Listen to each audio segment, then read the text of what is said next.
हर सूरत साकी की सूरत में परिवर्तित हो जाती। आंखों के आगे हो कुछ भी, आंखों में है मधुशाला। नमस्कार, शेखर वाणी में आपका बहुत बहुत स्वागत है। मैं हूं अरुण शेखर और आपके लिए इन दिनों मैं शेखर वाणी में मधुशाला सुना रहा हूं। और शब्दों का आनंद, शब्दों से आप किस प्रकार से आनंद पी रहे हैं, कविता का आनंद और इस साकी का आनंद आप ले रहे हैं।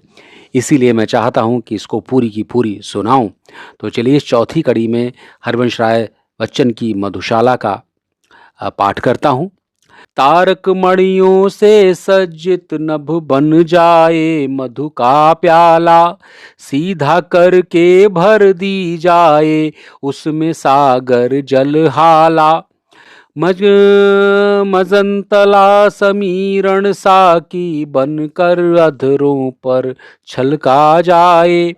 मग्यंतला समीरण साकी बनकर अधरों पर छलका जाए।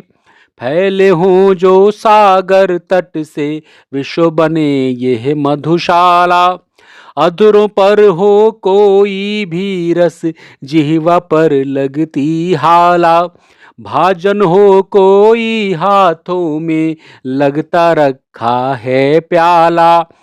हर सूरत साकी की सूरत में परिवर्तित हो जाती। आंखों के आगे हो कुछ भी, आंखों में है मधुशाला। पौधे आज बने हैं साकी, ले ले फूलों का प्याला। भरी हुई है जिसके अंदर परिमल मधु सुरभित हाला।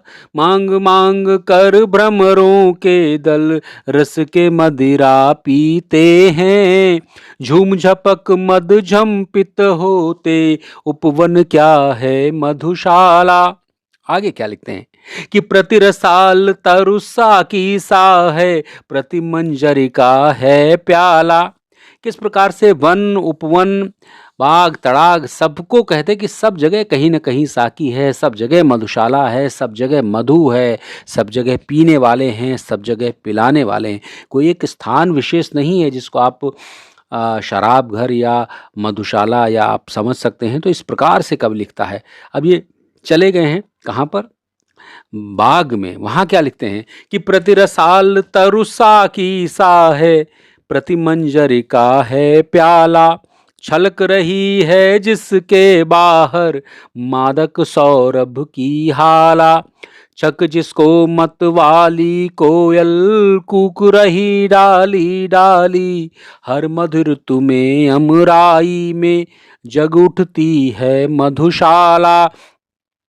मंद झकोरों के प्यालों में मधुरत सौरभ की हाला। भर भर कर है अनिल पिलाता बनकर मधु मद मत वाला।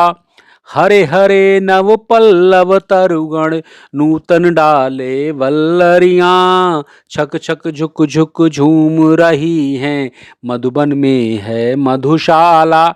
अब देखिए किस प्रकार से जब पतझड़ खत्म हुआ और नए नए पल्लव आ गए, उस प्रकार से हर आदमी कितना मोहित हो जाता है उस मौसम से। और जंगल, वन, उपवन, पौधों से कितनी सुंदर स्थितियां होती, उस तरह को कह रहे हैं कि वो भी एक मधुशाला है। उसका भी आनंद हम लेते हैं। जहाँ भी आप आनंद ले रहे हैं उसको ही मधुशाला कह दिया है कवि ने।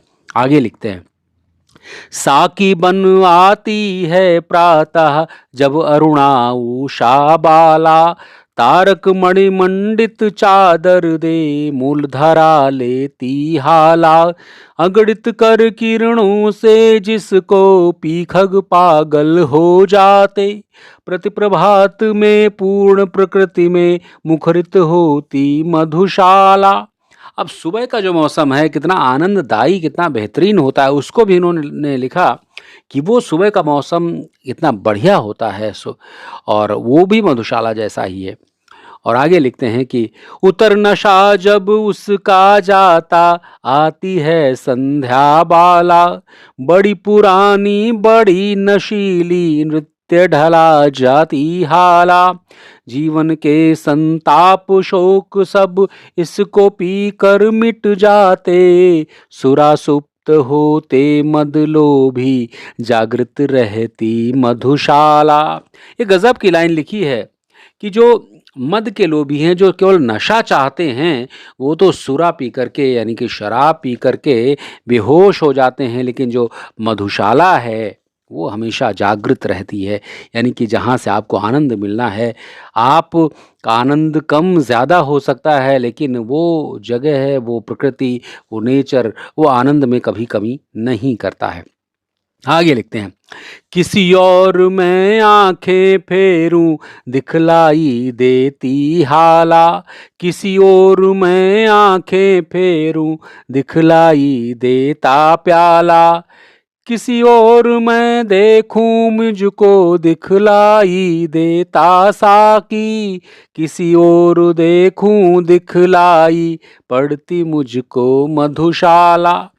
अब देखिए, जब आप अपने अ, कहना चाहिए कि अभीष्ट की ओर या जिसको आप चाहते हैं, उसको उसमें अगर लीन रहेंगे ना, तल्लीन रहेंगे, वो चाहे कोई प्रियतम हो और या आपका प्रभु हो, खुदा हो, मालिक हो, गुरु हो, उसमें अगर आप तल्लीन हैं, लीन हैं, तो आपको हर जगह वही दिखाई देता है। इसी बात को इसमें कवि रखता है। साकी बन मुरली आई साथ लिए कर में प्याला। जिसमें वो छलकाती लाई अधर सुधारस की हाला। योगी राज कर संगत उसकी नटवर नागर कहलाए। देखो कैसे कैसों को है नाच नचाती मधुशाला। अब ये देखिए, कृष्ण का भी आनंद यहाँ पर लेके आए हैं हरवंश राय बच्चन जी। तो ये बहुत ही ज़बरदस्त है और इसका पूरा का पूरा सुनिए, पूरा एपिसोड सुनिएगा और जितने एपिसोड मैं बनाऊँ सबका आनंद लीजिएगा। तभी मधुशाला का आनंद आएगा, तभी मधु का आनंद आएगा, तभी प्याले का आनंद आएगा और तभी साकी का आनंद आएगा। तो चलिए, इस गीत के साथ ही आज लेता हूँ विदा। अगले यानी कि 5वें एपिसोड में फिर होगी मुलाकात। नमस्कार।